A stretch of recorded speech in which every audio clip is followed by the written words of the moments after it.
रविवार को कोलकाता की सड़कों पर सिर्फ एक फिल्म अभिनेता को अंतिम विदाई नहीं दी गई, बल्कि उस विदाई में किसी अभिनेता के लिए स्वागत भी था। अगर आने वाला कलाकार सौमित्र चटर्जी की तरह अपने अभिनय की साधना में डूबा रहेगा तो किनारे बैठा समाज चुपचाप उसे अपने दिलों में किसी पुराने हिसाब की तरह हर दिन जोड़ता रहेगा। बंगाल शोक में डूबा हुआ है। यह बात उत्तर भारत की समझ से बहुत दूर की है। जब दिल्ली में हिंदी के एक बड़े कवि और बेहतरीन कवि कुंवर नारायण का अंतिम संस्कार हो रहा था, वहां कोई 150 लोग भी न होंगे। जब विजयदान देथा जैसे साहित्यकार का निधन हुआ तो शायद ही किसी चैनल के पास उनसे बातचीत का कोई वीडियो भी था। यह किसी की लोकप्रियता का पैमाना तो नहीं हो सकता, लेकिन कुंवर नारायण की कविताएं और विजयदान देथा की लोक कथाएं आज भी इंटरनेट पर किसी बड़े संकट के समय आसरा बनकर तैरती रहती हैं। मैं आपको 3 अखबारों के कवरेज से दिखाना चाहता हूं कि बंगाल के इस अंतर्राष्ट्रीय स्तर के अभिनेता को वहां के अखबारों ने कैसे याद किया है। उत्तर भारत के हिंदी प्रदेशों को हैरान होना ही चाहिए कि 60 और 70 के दशक की स्मृतियों से जुड़े एक अभिनेता की अंतिम विदाई में कोलकाता की सड़कों पर इतनी बड़ी संख्या में लोग आए थे। सौमित्र चटर्जी 60 और 70 के दशक की स्मृतियों से निकलकर एक सामान्य अभिनेता की तरह आजीवन काम करते रहे, लेकिन उनकी कविताओं और फिल्मों के किरदार को याद रखने वाला समाज अपनी कृतज्ञता जाहिर करने से खुद को रोक नहीं सका। टेलीग्राफ के 14 में से 7 पन्ने पूरे सौमित्र पर हैं। 19 लेख छपे हैं। बहुत सी तस्वीरें हैं। कहीं स्टेज पर अभिनय कर रहे हैं, कहीं पियानो बजा रहे हैं। टेलीग्राफ ने सौमित्र चटर्जी के अंतिम दर्शन के लिए आए लोगों से बात की है तो उनके नाम के साथ उम्र का भी जिक्र है, दर्शाने के लिए कि सौमित्र बीते दशकों के अभिनेता नहीं हैं, बल्कि आज भी उनका अभिनय दिलों पर राज करता है। 72 साल की माधवी चटर्जी भीड़ से गर्दन निकालकर गाड़ी को देखने की कोशिश कर रही थीं, पर सौमित्र चटर्जी को करीब से देखने का साहस नहीं जुटा सकीं। कहती हैं कि सौमित्र का जादू उनके सर चढ़कर बोलता रहा। रिलीज होते ही हर फिल्म देखी और उनकी सारी कविताएं उनके पास हैं। 52 साल के देबाशीष चक्रवर्ती आंखों के डॉक्टर हैं। दोपहर का भोजन छोड़कर अपनी बेटी को लेकर सौमित्र चटर्जी को देखने आ गए। उनकी बेटी जब भी टीवी पर फेलुदा आता है देखती हैं। बांग्ला अखबार आनंद बाजार पत्रिका के पहले से लेकर आखिरी पन्ने पर केवल सौमित्र चटर्जी को लेकर ही छपा है। फ्रंट पेज पर अपूर संसार के अपू की तस्वीरें हैं। हेडिंग है अपराजितो, एक ऐसा कलाकार जिसे कोई पराजित नहीं कर सका। यह रे की मशहूर फिल्म का नाम भी है। नसीरुद्दीन शाह का लेख है कि वे कैसे सौमित्र चटर्जी से ईर्ष्या करते थे।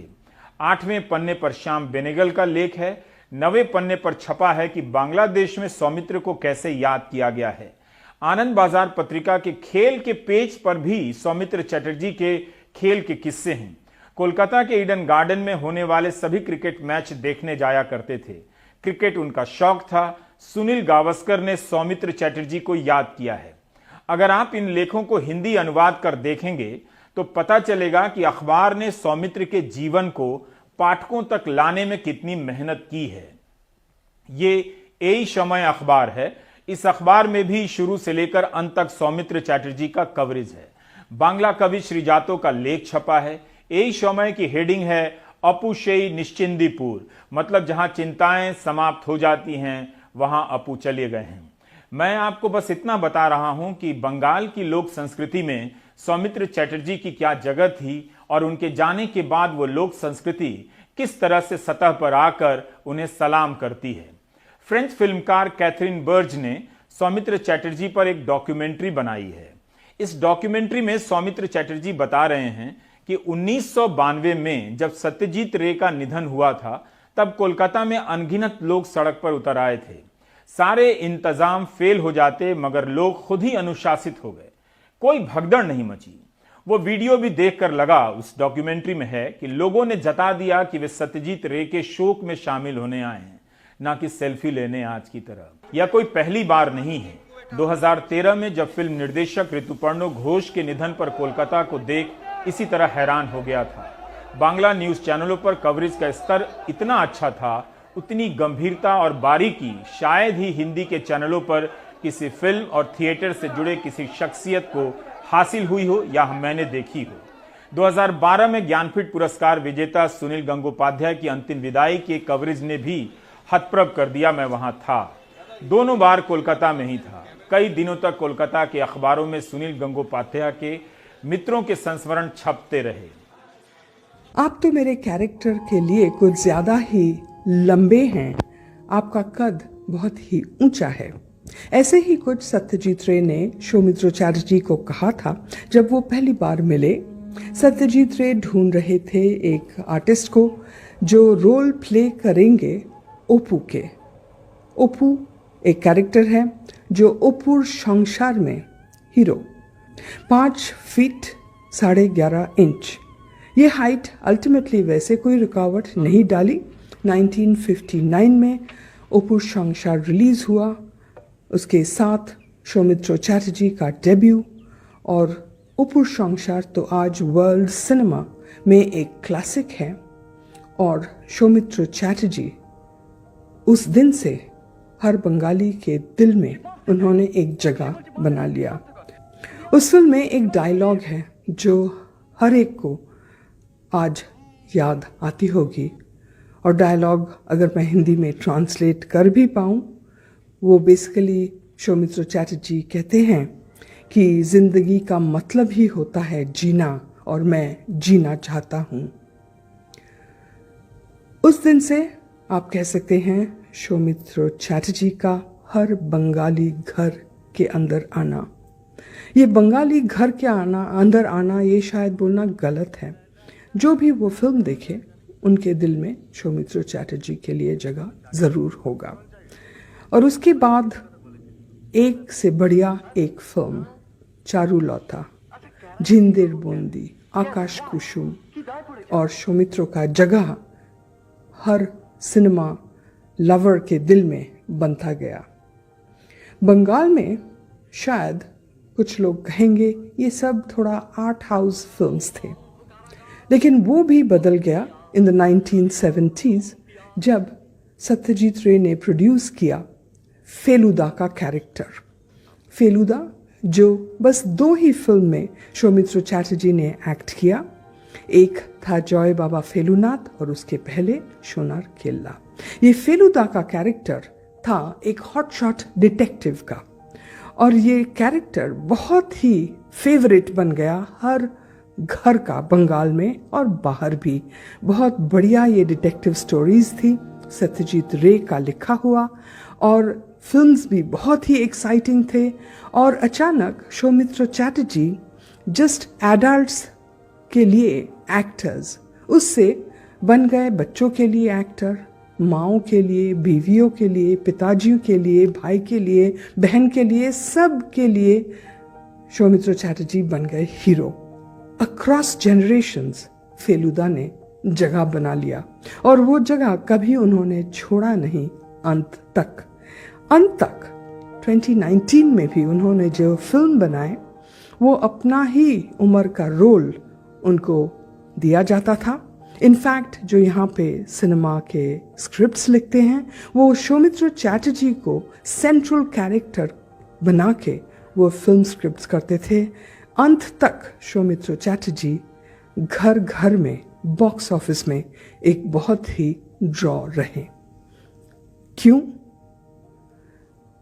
सौमित्र चैटर्जी एक एक्टर ही नहीं थे, थिएटर करते थे, बहुत ही पावरफुल उनका थिएटर। वो प्लेज लिखते थे, डायरेक्ट करते थे, साथ साथ बहुत एसेज लिखते थे।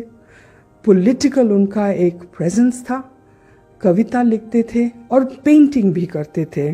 और उनका जो एक पैशन था वो है कविता का रेसिटेशन करना, और उनका रेसिटेशन एक फाइन आर्ट बन गया था। लोग टिकट खरीद के सौमित्र चैटर्जी के पोएट्री रेसिटेशन सुनने के लिए हॉल में भीड़ बनाते थे। अब ये सब मिला के सौमित्र चैटर्जी कुछ अलग सा ही जगह बना लिया बंगाल के हर घर में।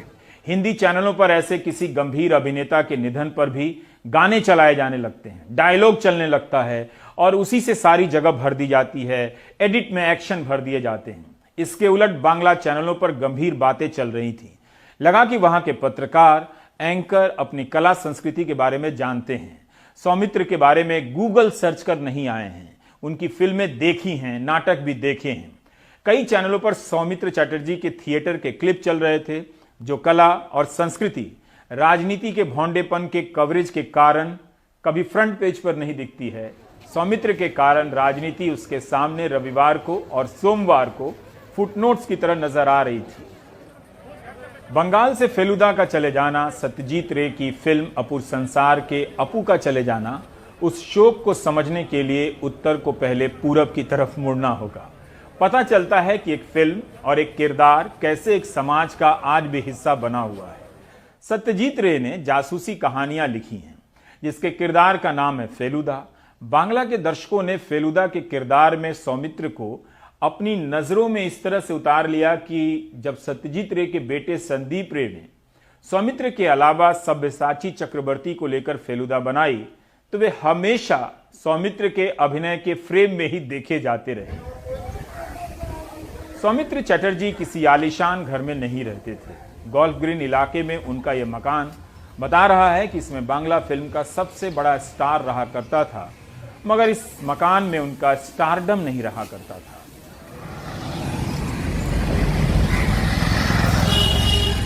यहाँ के रास्ते पर मैंने खुद कई बार सौमित्र चटर्जी को बाजार से सामान खरीदकर आते जाते देखा है, चुपचाप सर झुकाकर समय को आगे जाने का रास्ता देते हुए। सौमित्र चटर्जी की यह तस्वीर तब की है जब उन्हें दादा साहब फाल्के पुरस्कार मिल चुका था। बैंक की सीढ़ियां चढ़कर काम करने चले जाया करते थे। गोल्फ ग्रीन इलाके में रहने वाला कोई भी बता देगा कि इतने बड़े कलाकार को उन्होंने हर दिन देखा है, मगर उनका स्टारडम कभी दिखाई नहीं दिया। उनके अभिनय का सागर इतना गहरा था कि बाहर से पता नहीं चलता था। रविवार को दिख गया जब लोग सड़कों पर उन्हें अंतिम विदाई देने आए। सत्यजीत रे की 3 फिल्मों की एक कड़ी है। उसी की अंतिम फिल्म है अपूर संसार। 20 करोड़ से अधिक बांग्ला भाषी संसार में इस फिल्म को जो मकाम हासिल है शायद ही किसी फिल्म को हासिल हो। नाच गाने, मार धाड़ से भरपूर फिल्म नहीं है ये, बल्कि कला फिल्मों का मुकुट है। ये फिल्म तब भी एक राज्य इस फिल्म को किसी सुपरहिट फिल्म के आंकड़ों से पार जाकर अपनी स्मृतियों में संजोकर रखे हुए है।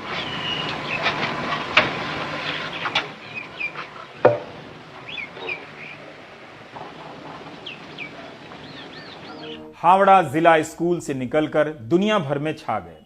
सौमित्र के भीतर का जिला स्कूल कभी बाहर नहीं गया। हर बड़े मौके पर सरकारी कार्यक्रम की तरह याद किए गए, लेकिन उसके बाद अपनी आजीविका जुटाने में लग जाते। एक इंटरव्यू में उन्होंने कहा है कि वे पैसा कमाने फिल्मों में नहीं आए थे। फिल्मों में काम किया तो पैसा मिला, दोनों अलग चीजें हैं। तभी तो नसीरुद्दीन शाह ने कहा है कि जिन लोगों को देखकर वे सिनेमा के दुनिया में आए थे, सौमित्र उनमें से एक थे। टेलीग्राफ अखबार में मशहूर गायक, फिल्म निर्देशक अंजन दत्ता ने लिखा है कि उनके बारे में सिर्फ एक एक्टर के रूप में सोचना मुश्किल काम है। वे इंटेलेक्चुअल थे, एक ऐसा अभिनेता जो थिंकर का मकाम रखता था। अंजन लिखते हैं कि एक ऐसे बंगाली थे जो हमेशा आपको एक ऐसे स्तर, स्टैंडर्ड की याद दिलाते हैं जो अपने शहर पर गर्व करने के लिए बहुत जरूरी होता है। सौमित्र चटर्जी के इंटरव्यू पढ़ें तो सत्यजीत रे का जिक्र बार बार आ जाता है। कैसे चारुलता में एक चिट्ठी के सीन के लिए अपनी लिखावट को सुंदर बनाने के लिए उन्होंने खुद को झोंक दिया। रविंद्रनाथ टैगोर के समय से पहले लिखावट के क्या स्टाइल थे उसे 6 महीने लगाकर सीख लिया। उसके बाद उनकी हैंडराइटिंग हमेशा के लिए सुंदर हो गई। थिएटर की दुनिया से वे खुद को अलग नहीं कर सके, कविताएं भी लिखते रहे, कला और साहित्य पर एक मानी हुई पत्रिका का संपादन भी किया। 2012 के साल में कोलकाता में हीरानंद सच्चिदानंद वात्स्यायन की जन्मशती मनाई जा रही थी, प्रभा खेतान फाउंडेशन की तरफ से। उस कार्यक्रम में सौमित्र चटर्जी ने अज्ञे की कविता नदी के द्वीप का बांग्ला में पाठ किया। एक सच्चा कवि कई भाषाओं की कविताओं से अपने आप जुड़ जाता है। आपका एंकर इतना योग्य नहीं है कि सौमित्र के सभी पहलुओं पर सही तरीके से बात कर सके। আমরা নদীর দ্বীপ, আমরা বলছি না যে আমাদের ছেড়ে স্রোতস্বিনী বয়ে যাক। নদী আমাদের আকার দেয়, আমাদের কোন গলি বাঁধ সৈকত পুল সবকিছুই তারই গড়া। কিন্তু আমরা দ্বীপ, আমরা ধারা নই। আমাদের সমর্পণ স্থির, আমরা যুগ যুগ ধরে দ্বীপ এই স্রোতস্বিনী। কিন্তু আমরা বয়ে যাই না, কারণ বয়ে যাওয়া মানে বালি হয়ে যাওয়া। আমরা বইলে রইব না, পায়ের তলায় মাটি থাকবে না, প্লাবন হবে, সব ভেসে যাবে। সহ্য করব, বয়ে যাব।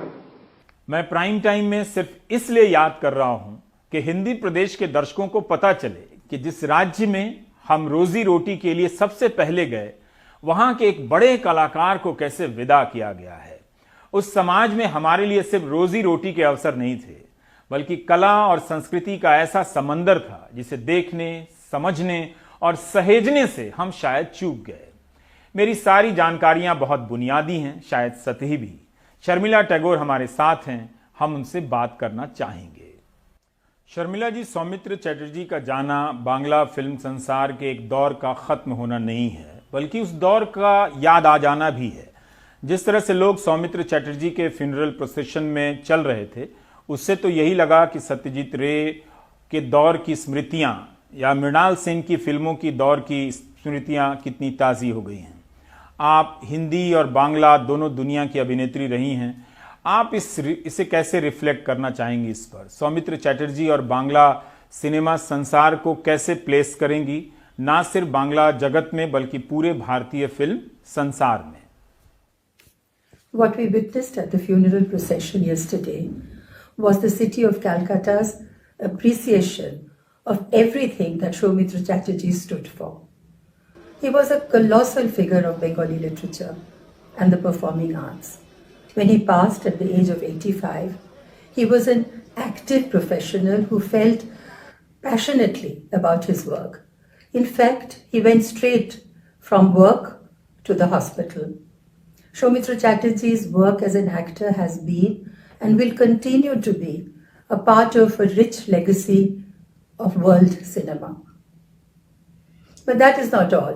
People were also paying tribute yesterday to a most extraordinary artist.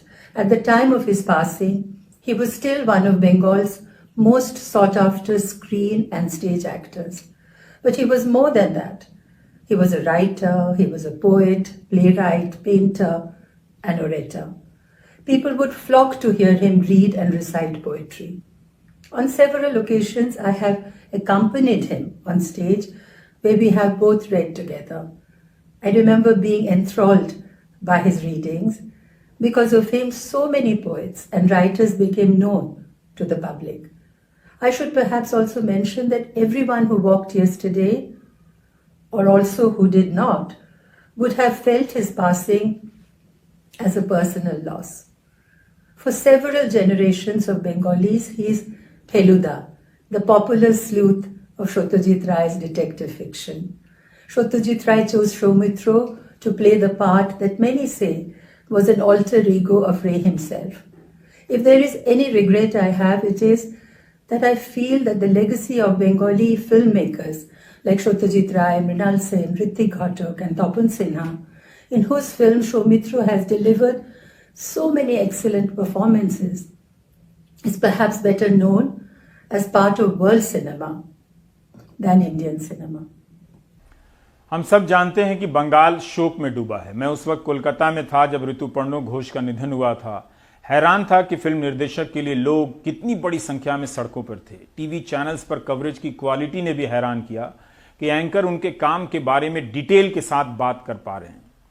इससे ठीक विपरीत आप हिंदी टेलीविजन चैनलों को देखिए तो वो सिर्फ गाने दिखाकर, डायलॉग दिखाकर निकल जाते हैं। मैं तब भी था जब सुनील गंगोपाध्याय का निधन हुआ था, वे साहित्यकार थे। शर्मिला जी, इस वक्त उसी तरह का होता हुआ देख रहा हूं। बहुत से लोग अपने दुख को और आपके दुख को समझना चाहेंगे, जानना चाहेंगे कि क्या आप खुद को बंगाल के शोक का हिस्सा समझती हैं या एक पर्सनल लॉस की तरह इसे देखती हैं? Both, I think. Personally, for me, it is of course a personal loss because my work and life has been intimately tied to his. But I have no doubt that all Bengalis feel his death to be a personal loss. At the same time, he will be immortal, because his life in film and literature will always, always live on. He's the only actor to have worked in so many of Satyajit Ray films. Ray was able to cast him in roles that were hugely different from each other, and he did justice to all of them. In fact, he added to his characterization in so many films. Soumitra was an intelligent actor with a mind of his own. In Auronim Dinratri, I distinctly remember, he asked Ray a lot of questions to get clarity on the character he was playing, Oshim's character. He wouldn't give a shot unless he was totally convinced. His work with Ray, Sen, Sinha, or even Rituparno makes him part of an immortal cinematic legacy. But he has acted in many other films also with other directors that the cinema-loving people of Bengal love to see again and again, like Koni, for instance. It should also be noted that like Satyajit Ray and Mrinal Sen, Calcutta was the chosen city of Soumitra Chatterjee. His work is intimately tied to the city, and through his films, we can perhaps study the evolution of the city itself. It is therefore not surprising that people should turn out in such large numbers of all ages to pay tribute to him, to pay their last homage to him. आप दोनों ने साथ काम करना शुरू किया। अपूर संसार की शूटिंग के दिनों को आप किस तरह से याद करती हैं? आपने बाद में उनके साथ कुछ सालों के अंतराल पर दोबारा काम भी किया। इस दौरान एक एक्टर के रूप में उनमें किस तरह के बदलाव आ चुके थे? आप दोनों की दोस्ती इन सालों में किस तरह से बदल गई? आपने एक जगह इंटरव्यू में कहा है कि टाइगर पटौदी और शशि कपूर के बाद वे आपके सबसे अच्छे दोस्त थे। Apu Sangsar was Soumitra's and my first film. I was 13 and he was 23. He was already focused on being an actor. In fact, he wanted to play Apu in Aparajito, and Ray felt that he was too old for the part. Apu Sangsar remains an iconic film. Apurna and Apu became instant heartthrobs of Bengal when the film was released. The romance between the two, the romance in the film, continues to enchant even 6 decades later. Working with Soumitra was utterly comfortable. There was no unnecessary chatter, positive feedback, total cooperation, and no ego issues. It was a lot of fun to work with him. He was an ideal co-actor. He was brilliant in Apu Sangsar, an optimistic, an idealist. In Auronim Dinratri, it was a different kind of portrayal. The character had a chip on his shoulder. He wanted to lead and win all the time and was full of complexities. Ray had made him play diverse roles as a Feluda in Detective, a nationalist in Ghare Baire, a poor priest in the backdrop of the Bengal famine, a rationalist in Devi who opposes his father's bigotry, patriarchy and superstition in those times, and many, many other definitive roles. And he does them all with equal ease and conviction. I had known him now for 60 years, in that sense perhaps longer than Tiger or Shashi Kapoor. I had known he was not well, but I was in touch with his daughter Paulomi, and even then, when the end came, it was quite devastating. It has been really a very, very huge loss. अपू त्रेई की बात होती है। रे की film है 1959 में अपूर संसार film देखने वालों और पढ़ने पढ़ाने वालों के लिए एक जरूरी किताब की तरह है। सौमित्र सत्यजीत रे के प्रिय कलाकारों में रहे हैं। उस दौर का कुछ याद है तो बताना चाहेंगी कि सौमित्र सत्यजीत रे के पैमाने पर कैसे खरे उतरते थे? क्या रे के लिए वे नेचुरल एक्टर थे, या रे को अच्छा लगता था कि सौमित्र को नए नए किरदार में नए सिरे से गढ़ने में? Ray has this tremendous reputation as an author, and he truly was. That often we neglect to acknowledge the richness that someone like Soumitra brought to the cinema of Satyajit Ray. There is an interview of Soumitra where he talks about how he worked on the language and accent of the driver in Abhijan. It was his idea to bring Hindi words in the dialogue. Satyajit Ray tried it out and found that it worked. So, in a manner of speaking, it was Soumitra's idea, and he retained all his suggestions in the film. Many writers on Ray's cinema have noted the very special relationship that Satyajit Ray had with Soumitra. When Satyajit Ray wrote and illustrated his first detective fiction, Badshahi Angti, with Feluda as the hero, many observed that his illustration of the protagonist, Feluda, resembled Soumitra Chatterjee. And when Ray decided to make two of the Feluda stories himself, Sonar Kella and Joy Baba Felunath, he did choose Soumitra Chatterjee to play those roles. एक सवाल और है कि सौमित्र चटर्जी और उत्तम कुमार के बीच काफी मुकाबला हुआ, देखा जाता था, तुलना होती थी। सौमित्र को इंटेलेक्चुअल हीरो के रूप में देखा गया। जब सौमित्र अपनी पहली फिल्म कर रहे थे तब उत्तम कुमार 70 फिल्में या उससे ज्यादा उसी के आसपास कर चुके थे। इंटेलेक्चुअल हीरो के फ्रेम में आप सौमित्र को बांग्ला सिनेमा और भारत की दूसरी भाषाओं के सिनेमा के किस हीरो के पैरेलल समानांतर देखती हैं? Both Uttam Kumar and Soumitra Chatterjee were legends in their lifetime, and there were warring camps in favor of each other. But most people loved both. But both of them enjoyed different kinds of stardom, and their styles of acting were very different. Soumitra has said in many interviews that he never liked the dramatic style of acting, and he had learnt in his work with Satyajit Ray the value of understated acting. They also saw stardom differently. Apparently, Uttam Kumar would ask Soumitra to maintain some distance from the public.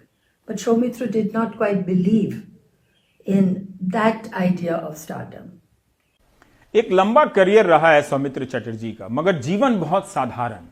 जीने के लिए अंत तक काम करते रहे। वो खुद अपना सामान खरीदते थे, बाजार जाते थे, अपना काम, कॉफी हाउस भी जाते थे। मैं खुद उनके मोहल्ले में रहता हूं, कई बार अकेले बाजार से लौटते हुए देखा। लगता था कि शहर सौमित्र चटर्जी को भूल गया है, मगर रविवार को तो ऐसा नहीं लगा। I don't think so. Perhaps there is another way of looking at this. The city has absorbed him so completely that he has almost become one of them. They don't need to bother him in his everyday routine. But that does not mean that they don't respect or adore him. He once said he was advised by Mrs. Suchitra Sen that there should be an aura of mystery about the actor. Only then they can become a star. If they're too approachable and accessible, this cannot happen. They might not value you. But Soumitra perhaps didn't want to become that kind of a star. He wanted to depict people as they are, so he wanted to meet them and be amongst them, not just to observe, but he actually loved the freedom of being ordinary, if you understand that, and not be looked at and be surrounded by fans constantly.